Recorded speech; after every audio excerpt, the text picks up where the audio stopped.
जय जिनेंद्र सर्वांना। आज आपण माहिती घेऊया अष्टानिका महापर्वाची। अष्टानिका महापर्व, पर्व म्हणजे पवित्रता प्राप्त करून देणारे दिवस। अष्टानिका या शब्दाची फोड अशी होते, अष्ट म्हणजे 8, अनि म्हणजे दिवस, अनिका म्हणजे दैनिक। 8 दिवस सलग ज्यामुळे आपल्याला पवित्रता प्राप्त होते, पुण्याची प्राप्ती होते, असे पर्व म्हणजे अष्टानिका पर्व। हे पर्व केव्हा साजरे होते? कार्तिक, आषाढ आणि फाल्गुन या 3 महिन्यांमध्ये शुक्ल अष्टमी पासून पौर्णिमेपर्यंत 8 दिवस हे सलग साजरे केले जाते। हे पर्व वर्षातून 3 वेळेला येते। काय केले जाते या पर्वामध्ये? यामध्ये आपण मंदिरामध्ये सिद्धचक्र विधान करतो, नंदीश्वर विधान करतो।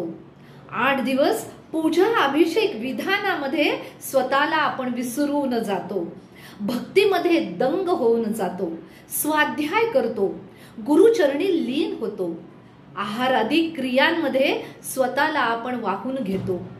अशा या 8 दिवसांमध्ये जास्तीत जास्त पुण्याची प्राप्ती करून आपण घेण्याचा प्रयत्न करतो। काय महत्व आहे या 8 दिवसांचं? तर या 8 दिवसांमध्ये मनुष्यच फक्त हे पर्व साजरे करत नाहीये, तर ज्याला सुखाची, सर्व सुखांची जास्तीत जास्त उपभोगांची प्राप्ती झाली आहे, अशी देवगती, या गतीतील देव सुद्धा हे पर्व साजरे करते। हे देव 4ही प्रकारचे देव म्हणजे भवनवासी, ज्योतिषवासी, व्यंतरवासी आणि कल्पवासी, हे 4ही प्रकारचे देव सतत 24 तास नंदीश्वर द्वीपामध्ये येऊन सतत पूजा करतात, पूजन करतात, भक्तीमध्ये लीन राहतात आणि पुण्याची प्राप्ती करतात। वर्षातील 3ही अष्टानिके साजरी हे देव तिथे येऊन करतात। पण मनुष्य तर नंदीश्वर द्वीपापर्यंत जाऊ शकत नाही।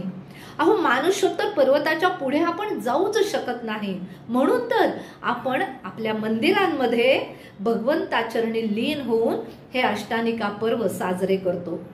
तर श्रावक हो, आपण हे आनंदाचे अष्टानिक पर्व याही वर्षी त्याच उत्साहाने आनंदाने साजरे करूयात, हो ना?